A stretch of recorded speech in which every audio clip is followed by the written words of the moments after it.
श्रीनगर से एक खबर सामने आ रही है। श्रीनगर के दाची गांव में एनकाउंटर देखने को मिला और जहां पर बताया जा रहा है कि इस एनकाउंटर में अभी तक एक मिलिटेंट हलाक होने की खबर जो है वो सामने आ रही है।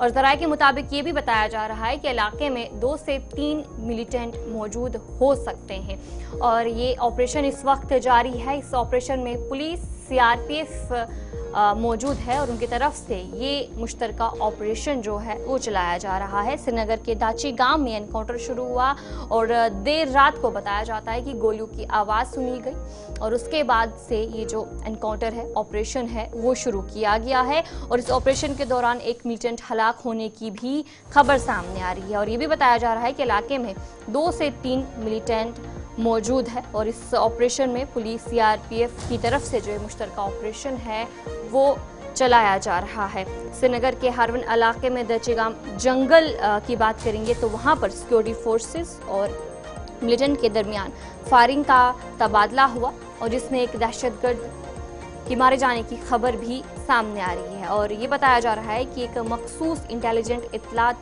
पर कॉर्डन और सर्च ऑपरेशन वहां पर शुरू किया और इस पर भी ताज़ा अपडेट लेंगे कि अभी क्या कुछ सूरत हाल है, जहां पर ये बताया जा रहा है कि जो श्रीनगर है, श्रीनगर के दाची गांव की बात करेंगे तो वहां पर जो ये ऑपरेशन है वो देखने को मिल रहा है और ऑपरेशन के दौरान एक मिलिटेंट हलाक होने की खबर भी सामने है।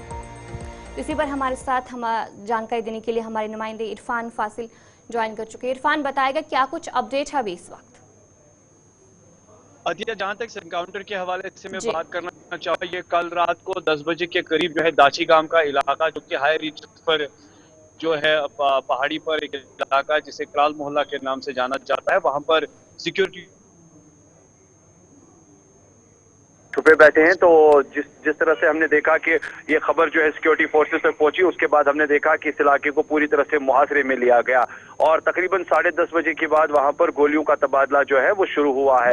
और इसके साथ साथ अगर देखा जाए तो रात भर जो है गोलियों की गनगनाहट रही और सुबह तक हम देख रहे हैं कि लगातार सर्च ऑपरेशंस के साथ साथ इस ऑपरेशन को अंजाम दिया जा रहा है। इस बीच अगर हम बात करें तो सिक्योरिटी फोर्सेस के साथ साथ जिसमें जम्मू कश्मीर पुलिस, आर्मी या सीआरपीएफ जो एनकाउंटर को अंजाम दे रही है और उसके साथ साथ जी हाँ, कुछ सोर्सेस के हवाले से ये भी खबर आ रही है कि एक मिलिटेंट जो है उसमें मारा गया है और अभी भी सर्च ऑपरेशन जारी है। मगर इस बीच अगर मैं बात करूं, जो बुलवार्ड रोड है या शालीमार या कह सकते हैं निशात का जो इलाका है या इन बिटवीन जो रोड वगैरह साइड है, वहां से तकरीबन गाड़ियों को आने जाने की इजाजत लोकल ट्रांसपोर्ट को दी जा रही है। मगर मीडिया के जितने भी कर्मचारी है उन्हें वहां पर तकरीबन 2-2.5 किलोमीटर से पहले ही रोका गया है। एनकाउंटर देखने को मिल रहा है जहां पर आपने कहा कि रिस्ट्रिक्शंस जरूर देखने को मिल रही है, लेकिन जो आसपास के इलाके हैं, क्या जो टूरिस्ट वहां पर पहुंच रहे हैं, क्या उन पर भी असर देखने को मिल रहा है? उन पर भी रिस्ट्रिक्शंस अभी इस वक्त जारी है?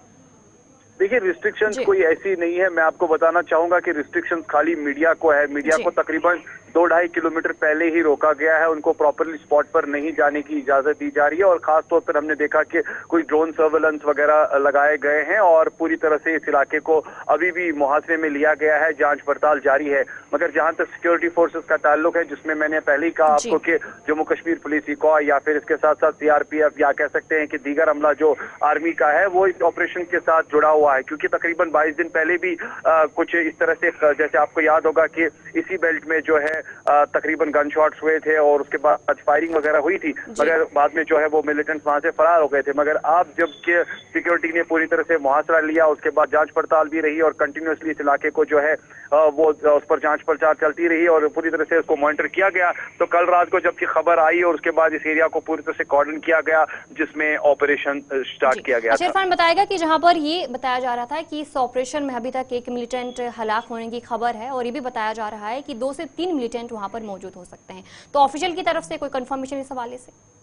देखिए, ऑफिशियल अभी कंफर्मेशन नहीं आई है, ना कि पुलिस या किसी आर्मी ने ट्वीट किया है, बल्कि खाली ऑपरेशन के साथ साथ एनकाउंटर की ही खबर आ रही है। जो ऑफिशियल कंफर्मेशन इस मिलिटेंट के हवाले से ये किस तंजीम से ताल्लुक रखता है जिसको मार गिराया गया है, ये अभी तक कंफर्मेशन नहीं है। क्योंकि हमने देखा कि अक्सर बेशतर जबकि कंफर्मेशन होती है वो पुलिस के एंड से होती है और उसके बाद हमने देखा कि बाज़ाब्ता तौर पर एक प्रेस कॉन्फ्रेंस भी होती है। अब इंतजार रहेगा कि कब पुलिस ऑफिशियल इस पर कंफर्मेशन करेंगे और उसके बाद इस तंजीम से जो ये मिलिटेंट जो मारा गया है, जिसका ताल्लुक है ये कंफर्म किया जाएगा, उसके बाद हम ये खबर नाज़रीन तक पहुंचाएंगे। इरफान, मेरा आखिरी सवाल ये रहेगा कि इस जो एनकाउंटर शुरू हुआ है, क्या अभी भी वहां पर गोलियों की आवाजें सुनाई दे रही हैं? क्या अभी भी गोलियों का तबादला है? देखिए, सूत्रों के हवाले से ये भी खबर आ रही है कि तकरीबन जो है ऑपरेशन जो है वो कंक्लूड हो चुका है, क्योंकि सुबह से हमने देखा वहां पर कोई गोलियों का तबादला जो नहीं हो रहा है, ना ही गन शॉट्स हो रहे हैं, बल्कि हमने देखा कि कई सारे जो है to and fro vehicles police या आर्मी के जो है वो मूवमेंट कर रहे हैं। इन बिटवीन अगर मैं टूल्स को लेकर बात करूं तो इस वक्त सयाब वादिया कश्मीर में घूम रहा है, तो उन पर भी कोई पाबंदी वगैरह नहीं रखी गई है, उनकी गाड़ियों को आने जाने की इजाजत दी जा रही है। और इसके साथ साथ हमने देखा कि अब धीरे धीरे ट्रांसपोर्टेशन भी बहाल हो रहा है। तो कह सकते हैं कि कहीं ना कहीं इस एनकाउंटर के हवाले से कह सकते हैं कि यह कंक्लूजन के माहौल पर पहुंच चुका है। जी, चलिए, बहुत बहुत शुक्रिया इरफान जानकारी देने के लिए। हमारे नुमाइंदे इरफान फासिल आपको अपडेट कर रहे थे कि जहां पर अभी क्या कुछ सूरत हाल है, जहां पर बताया जा रहा है कि अभी जो ऑफिशियल की तरफ से कंफर्मेशन सामने नहीं आई है, लेकिन ऑपरेशन जो है इस वक्त जारी है।